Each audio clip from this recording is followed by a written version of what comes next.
Donald Trump एक ऐसी शख्सियत जो हमेशा किसी न किसी वजह से चर्चा में रहते हैं। कभी वो भारत को अपना दोस्त बताते हैं, कभी वो भारत को कहते हैं कि हम भारत को सबक सिखा देंगे। अभी चूंकि संयुक्त राष्ट्र महासभा का 80वां सत्र चल रहा है और डोनाल्ड ट्रंप वहाँ पर अपने संबोधन के लिए पहुंचे, तो बहुत सी घटनाएं घटित हुई, लेकिन एक बहुत महत्वपूर्ण घटना घटित हुई, वो ये कि डोनाल्ड ट्रंप से शाहबाज शरीफ की मुलाकात हुई। जी हाँ, पाकिस्तान के प्रधानमंत्री और वहाँ के आर्मी चीफ आसिम मुनीर भी उनके साथ थे। लेकिन चर्चा क्या हुई और कुछ और उनके अंतर्राष्ट्रीय स्तर पर दिए गए बयानों पर चर्चा करेंगे। नमस्कार, मैं हूं आशीष त्रिपाठी आपके साथ। मेरे साथ है मेरे सहयोगी अंकुर त्यागी। अंकुर, बहुत स्वागत है आपका। और चूंकि जिस तरह से पाकिस्तान लगातार भारत के खिलाफ कुछ ना कुछ करता ही रहता है और एक बार फिर वो ट्रंप से मुलाकात करने पहुंच गए, ये मुलाकात किस मायने में अहम है, इसे कैसे देखा जाए? देखिए आशीष, जो ये मुलाकात हुई ये कोई फॉर्मल मीटिंग नहीं है। इस मुलाकात में जो पाकिस्तान के प्राइम मिनिस्टर थे शहबाज शरीफ, वो डोनाल्ड ट्रंप से मिले। हालांकि फ़ोटो अपॉर्चुनिटी ज़्यादा लग रही थी क्योंकि फोटोग्राफ्स काफ़ी खींचे गए, वीडियो भी बना, बट ये महज 36 सेकंड का था।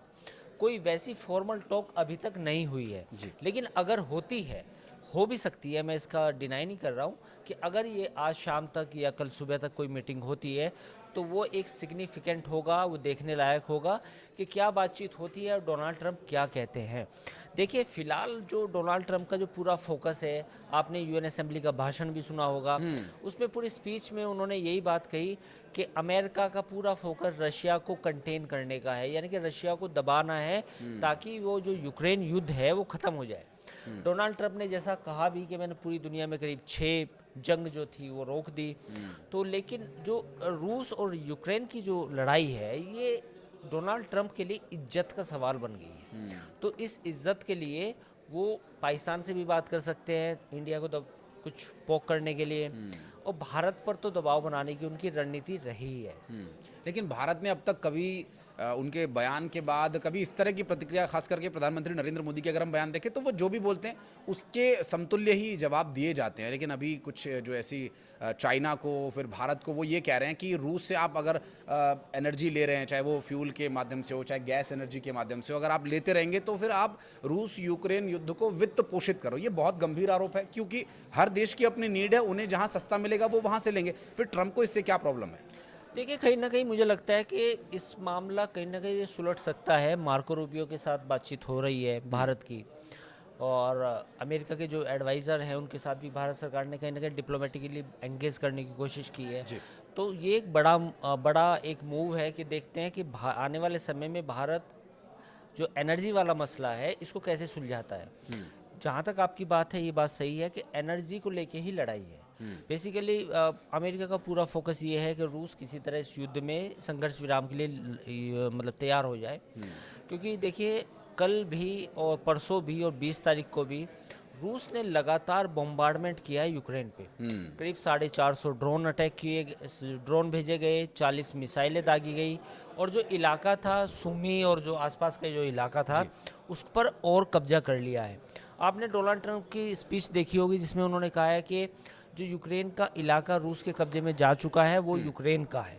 वो पहली बार उन्होंने यू टर्न लिया है। आमतौर पे उन्होंने पहले ये कहा था, ऐसा माना जा रहा था कि भाई अगर रूस की और यूक्रेन की बातचीत होती है तो जो रूस के हिस्से में कब्जा है यूक्रेन का, मतलब जो इलाके जा चुके हैं, उन्हें रूस को दे देंगे, कोई दिक्कत नहीं है। ये मोटा मोटा सहमति बनी थी, बट अब लग रहा है डोनाल्ड ट्रंप को कि अब चूंकि रूस बिल्कुल झुकने के लिए तैयार नहीं है, संघर्ष विराम नहीं है, तो अब डोनाल्ड ट्रंप ने जो अपनी स्पीच में बात बोली है वो ये बोली है कि जो कब्जे वाला इलाका है रूस के अंडर में वो भी यूक्रेन का है और वो उसे वापस मिलना चाहिए। तो ये साफ दिखाता है कि कहीं ना कहीं जो यूक्रेन और रूस और अमेरिका की जो बातचीत है वो डिटेल हो चुकी है। उसमें अब से फिर से उसे पटरी पे चढ़ाना बहुत मुश्किल है। तो वो जो अलास्का में मीटिंग हुई थी, B-2 बॉम्बर से सलामी दी गई थी, तमाम तरह की चीज़ें हुई थी, वो उसका कोई असर नहीं। मुझे वही, आपने जब जिक्र किया तो मुझे वही अलास्का की मीटिंग याद आई, जब डोनाल्ड ट्रंप से मिल करके, और बड़े इतने दबंग अंदाज में पुतिन जैसे रहते हैं हमेशा उसी तरह से गए, और फिर उन्होंने इनवाइट किया कि अब आप मॉस्को आइए, हम आपको इनवाइट करते हैं। उसके बाद कोई औपचारिक जवाब ना तो उनका आया और ना ही अभी कोई निकट भविष्य में ऐसी कोई संभावनाएं दिखाई दे रही हैं। लेकिन डोनाल्ड ट्रंप का एक जो विषय है, हमेशा से कुछ ना कुछ उनके व्यक्तित्व को लेकर, उनकी बातों को लेकर चर्चा होती रहती है। क्योंकि हम देखते हैं जो वर्ल्ड लीडर्स हैं, चाहे वो पुतिन हो, मोदी हो या जिनपिंग हो, उनके इस तरह की विषयों पर चर्चा हमने कभी नहीं सुनी। क्योंकि अभी जो वो गए तो उनकी पत्नी एस्केलेटर पर गिर सकती थी, एस्केलेटर बंद हो गया, फिर उनको प्रॉम्प्टर को लेकर कुछ दिक्कत हो गई। इस तरह की बातें करके क्या वो चर्चा में आने की कोशिश करते हैं या उनका व्यक्तित्व ही ऐसा है? नहीं, उनका व्यक्तित्व ही ऐसा है। चाहे वो एस्केलेटर वाली बात आपने बताई, फिर उन्होंने जो प्रॉम्प्टर था उसको भी लेके उन्होंने कहा काम नहीं कर रहा था। कि who is responsible for this is going to be hard time, ऐसा कुछ बोला उन्होंने कि जिसकी वजह से ये हुआ वो मुश्किल में पड़ने वाला है। देखिए, ये उनका अंदाज है, और अंदाज तो वो भी देखा होगा आपने कि जब फ्रांस के राष्ट्रपति मैक्रोन जो थे वो ट्रैफिक जैम में फंस गए तो उन्हें फ़ोन किया। हाँ, ये भी घटना हुई तो थी। ये भी घटना हुई। तो अमेरिका में इस तरह की घटना अब हो रही हैं। हालांकि लोग अंदाज़ा लगा रहे थे कि यार ट्रैफिक जैम तो हमारी दिल्ली में होता है जब वीआईपी मूवमेंट होता है या किसी का ट्रैफिक रोका जाता है, तो अमेरिका में भी ट्रैफिक रोका जाता है। हाँ, और उस चीज़ का शिकार हुए एक विदेश के वहाँ के मेहमान जो वहाँ पहुँचे हुए थे, और वो भी प्रधानमंत्री स्तर के एक व्यक्ति या माफ़ कीजिएगा राष्ट्रपति स्तर के व्यक्ति के साथ अगर इस तरह की घटना होती है तो स्वाभाविक है चर्चा तो बनेगी। और फिर मुझे इस घटना से एक और वो जब नॉर्थ कोरिया के जो किम जोंग उन है, उन्होंने जब एक ट्वीट करा था कि एक मेरे पास बटन है मेरी टेबल पर, वो और फिर उसका जवाब ट्रम्प ने दिया था कि मेरे पास भी टेबल पर बटन है, वो तुमसे बड़ा है। तो वो इस तरह की बातें बचकाना, एक लड़ाई झगड़ा या एक उनके व्यक्तित्व में ये चीज़ दिखती भी है। ये क्या ये नोबेल ना मिलने की खींच है त्यागी जी? हाँ, ये बहुत सारी खींच है। देखिए ट्रम्प ने क्या नहीं किया। ट्रम्प ने 6 लड़ाइयों का अपना वो लिया, क्रेडिट लिया। भारत पाकिस्तान की लड़ाई का भी लिया, रुकवाने का भी, और रशिया यूक्रेन युद्ध को कहा कि मैं आते ही 20 दिन में ख़त्म कर दूंगा। अब वो 8 महीने हो गए, वो नहीं हुआ। तो ये तमाम चीज़ें हैं जो ट्रम्प को मतलब एक कॉम्प्लेक्स पर्सनैलिटी बनाते हैं, वो उनका अंदाजे बयान है। कनाडा को बोलना कि आप हमारा 51 स्टेट बनेंगे अमेरिका का, वो भी एक मुद्दा है। नाटो को पहले उन्होंने कहा था कि नाटो की अब कोई ज़रूरत नहीं रह गई है, और आज नाटो के बारे में ये कहा उन्होंने कि नाटो जो है अब पूरे यूरोप में जहाँ लगे उसको थ्रेट है वो अपना काम कर सकता है, यानी कि अपने डिफेंस में कदम उठाए, चाहे वो ज़मीन पे लड़ाई लड़े या फिर आसमान में जो एंटी डिफेंस सिस्टम है उसको एक्टिवेट करे, या रूस का कोई प्लेन किसी भी यूरोपियन कंट्री में घुसे। शायद पोलैंड में कोई प्लेन गया था, चला गया था गलती से या जैसे भी गया हो। तो अब डोनाल्ड ट्रंप ये भी कह रहे हैं कि अगर कोई प्लेन आता है रूस का तो आप उसे गिरा दें बिना कुछ पूछे, सवाल जवाब करें। तो ये यू टर्न मारना और अपनी बातों को फिर पलटना, ये उनका अंदाजे बयां, ये उनकी पर्सनैलिटी का हिस्सा है। ये पूरी दुनिया को सोच समझ लेना चाहिए कि भाई ट्रंप ऐसे ही है। और जो वो 5 से 6 युद्ध उन्होंने गिनवाए, मुझे नहीं लगता कि उनमें से अभी तक भी कहीं पे युद्ध बंदी हुई है। अगर हम बहुत दूर ना जाकर के अपनी बात करें, भारत पाकिस्तान को वो युद्ध रुकवाने की बात कर रहे हैं, तो वो पूरी तरह से तभी हम रुका हुआ मानेंगे जब वो पाकिस्तान की तरफ से जो इन्फ्लिस्ट्रेशन हो रहा है, आतंकवादी जो भेजने की कोशिश कर रहा है। हालांकि सेना ने अब ये सब अपने स्तर पर नाकाम कर दिए, लेकिन हाल के दिनों में न तो पाकिस्तान की तरफ से ये बात स्वीकार की गई कि हाँ जी हम इसे रोक देंगे। क्या वो इसके पीछे कारण ये माना जाए कि अगर पाकिस्तान ये स्वीकार करता है कि हम आतंकवादियों को आपके देश में नहीं जाने देंगे, तो ये बात साबित हो जाएगी कि आतंकवाद उनके देश में है? ऑपरेशन सिंदूर अभी जारी है, ये सरकार का ऑफिशियल स्टैंड है जी। तो आप कैसे कह सकते हैं कि लड़ाई हुई है? लड़ाई ख़त्म हो गई है। लड़ाई कभी भी हो सकती है, जंग कभी भी हो सकती है। गाज़ा में जो स्थिति है वो भी जारी है। फ़िलिस्तीन को लेके जो बवाल मचा है पूरी दुनिया में, अमेरिका ने इसराइल ने तो साफ तौर पर कह दिया कि वो फ़िलिस्तीन को एज ए स्टेट कभी नहीं मानेगा। ये उसने दोबारा फिर बोला, जबकि यूएन में इसका मुद्दा उठ के आया है। ब्रिटेन ने मान्यता दे दी फ़िलिस्तीन को, ठीक है। उसके बावजूद इजराइल ने कहा कि भाई हम इसको नहीं मानते। ईरान वाला मसला नहीं सॉल्व हुआ। ईरान अभी भी हथियार इकट्ठा करने की कोशिश कर रहा है, चाहे वो रूस से आए चाहे वो कहीं से आए। हो सकता है भविष्य में भी ईरान परमाणु बम बना ले, इसकी भी कोई ऐसी गारंटी नहीं है कि वो नहीं बनाएगा। अब आ जाते हैं रूस और यूक्रेन युद्ध के बीच में, वहाँ पर भी कोई स्थिति सही नहीं है। अजरबैजान की बात करें, वहाँ भी कोई स्थिति सही नहीं हुई इतनी।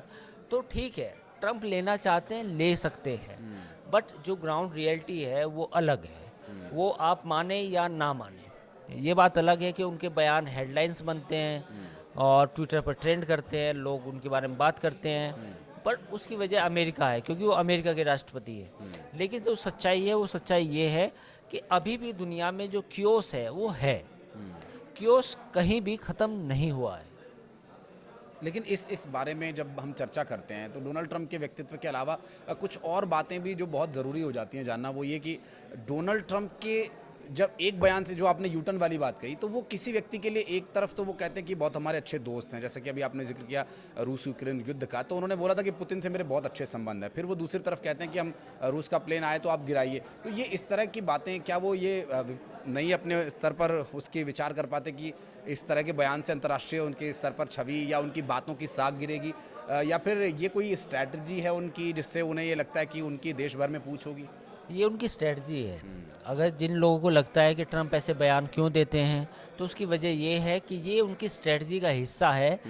पहले कुछ बात कहना, फिर दूसरी बात करना, फिर यू टर्न लेना और फिर बात को घुमा के, बेसिकली उनको एंड रिजल्ट से मतलब है कि मेरा काम होना चाहिए, वो चाहे जैसे हो।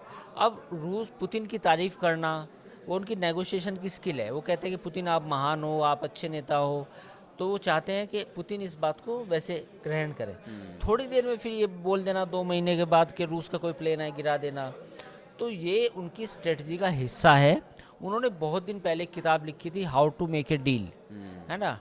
तो वो डील करना जानते हैं, बिजनेसमैन रहे हैं, उनको पता है कि मुझे कैसे किससे क्या धंधा करना है जी। तो वो अब वाइट हाउस को एज ए बिजनेस लीडर चला रहे हैं, ना कि कोई राष्ट्राध्यक्ष या एक कहें कि प्रेसिडेंट। एक और महत्वपूर्ण विषय था त्यागी जी, मैं इस पे चाह रहा हूँ कि आप भी बताएं कि एक तो जो यूएन की महासभा की ये जो सत्र चल रहा है, 80वां सत्र है, एक बहुत लंबा वक्फा हमने देखा कि यूएन ने अंतर्राष्ट्रीय विषयों को सुलझाने की कोशिश की। भारत का एक मैं बयान कोट करना चाहूँगा। भारत की तरफ से पाकिस्तान को बड़े ही साफ शब्दों में कह दिया गया है कि आपने जो भी भारत की ज़मीन कब्जाई हैं, आपको उन्हें छोड़ना होगा। इस पर भी क्या ट्रंप की प्रतिक्रिया आनी चाहिए? क्या इस पर भी, क्योंकि वो तो प्रणेता बन रहे हैं कि हम भारत पाकिस्तान का युद्ध रुकवा देंगे, और फिर भारत की तरफ से जो तीखी प्रतिक्रिया दी गई है एकदम, जो इसका इस मामले पर इसे पॉइंट आउट किया गया, क्या इस पर भी ट्रंप को बोलना चाहिए? अभी तो सिचुएशन डिफरेंट है। अभी देखिए ट्रंप के साथ जो अभी ताल्लुकात हैं, जो अमेरिका के साथ ताल्लुकात हैं, वो उतने अच्छे नहीं हैं। वो कहीं ना डोलड्रम है। वो बहुत सारे इशू हो सकते हैं जिनके लेके मतभेद है। H1B वीज़ा आया, अभी लेटेस्ट ये है। तो मुझे लगता है कि अभी पाकिस्तान में ये सोचना कि अमेरिका इंडिया को सपोर्ट करेगा किसी मुद्दे पे, ये तो मुश्किल है। अभी इंडिया और अमेरिका के बीच में ट्रेड डील का जो एक मसला है वो सोल्व होना बाकी है। H1B वीज़ा का है, और एक जो ट्रस्ट डेफिसिट क्रिएट हुआ है, यानी कि ट्रंप के साथ डील नहीं हो पाई भारत की। एक मोटे शब्दों में मैं ये बात कहना चाहता हूँ कि अगर डोनाल्ड ट्रंप के साथ डील हो जाती तो ये मसले ना होते। अब वो डील नहीं हो पाई, तो अब अभी एक्सपेक्ट करना कि अमेरिका इंडिया को कुछ सपोर्ट करेगा, किसी मुद्दे बयान देगा, पाकिस्तान को लेके कुछ वो करेगा। पाकिस्तान को जो भी सपोर्ट मिल रहा है वो इंडिया को चिढ़ाने के लिए मिल रहा है, इंडिया को दबाने के लिए मिल रहा है, इसके अलावा कुछ नहीं है। क्योंकि अमेरिका जैसे देश, अगर मैं गलत हूँ तो आप मुझे टोकिएगा, कि अमेरिका जैसे देश, और खास करके अगर ट्रंप हो, अगर वो देखते हैं कि उनका फायदा नहीं हो रहा है तो वो उस विषय में हाथ डालते ही बिल्कुल नहीं, सब नहीं। जगह और पाकिस्तान से उन्हें वैसे भी कोई लाभ होने वाला नहीं है। पाकिस्तान से वो क्रिप्टो का कुछ हुआ है, उससे थोड़ा बहुत उनको फ़ायदा पहुंचा है। बट इसके अलावा एज ए कंट्री की वेलबींग सोचना, इन्वेस्टमेंट करना पाकिस्तान में, ये करना, ऐसा कुछ नहीं है। Americans will protect their own interest. उनके जहाँ जहाँ इंटरेस्ट होंगे, जैसे जैसे वो उनके लिए काम करेंगे, नथिंग मोर देन दैट। ये पाकिस्तान को भी समझना चाहिए, और पूरी दुनिया में कोई भी मुल्क हो उसको भी समझना चाहिए कि अमेरिका का हाथ साथ मिलने से कोई ऐसा नहीं कि बहुत ज़्यादा तरक्की होगी। कुछ वेस्टेड इंटरेस्ट हैं। अब अफ़गानिस्तान, ईरान में जो ईरान की सिक्योरिटी को लेके, या आगे भविष्य की थ्रेट को लेके, जो बरगाम एयरबेस है अफ़गानिस्तान का, ट्रंप ने उसको बयान दिया कि वो हमें मिलना चाहिए। वो क्यों मिलना चाहिए? वो इसलिए मिलना चाहिए कि वो वहाँ से बैठकर पाकिस्तान, इंडिया और ईरान और ये पूरा रीजन, वहाँ अमेरिका ताकि निगरानी रख सके, उसे मालूम हो कि क्या चल रहा है, क्या नहीं चल रहा है। तो ये तमाम चीज़ों को लेके ही उसने ये सब एयरबेस मांगा है। तो अमेरिकन के जहाँ जहाँ इंटरेस्ट होंगे, डोनाल्ड ट्रंप उसको प्रोटेक्ट करेंगे। और मुझे नहीं लगता कि पाकिस्तान को क्रिप्टो के अलावा कुछ फ़ायदा होने वाला है अमेरिका से दोस्ती का। निश्चित रूप से, क्योंकि हम देख रहे हैं कि डोनाल्ड ट्रंप जेलेंस्की का सपोर्ट करने की बात कहते हैं पहले, फिर मीडिया के सामने किस तरह से उन्होंने बाकायदा एक लताड़ा, एक राष्ट्राध्यक्ष के साथ इस तरह से बातचीत करने का वो वीडियो भी सोशल मीडिया पर काफ़ी वायरल हुआ था।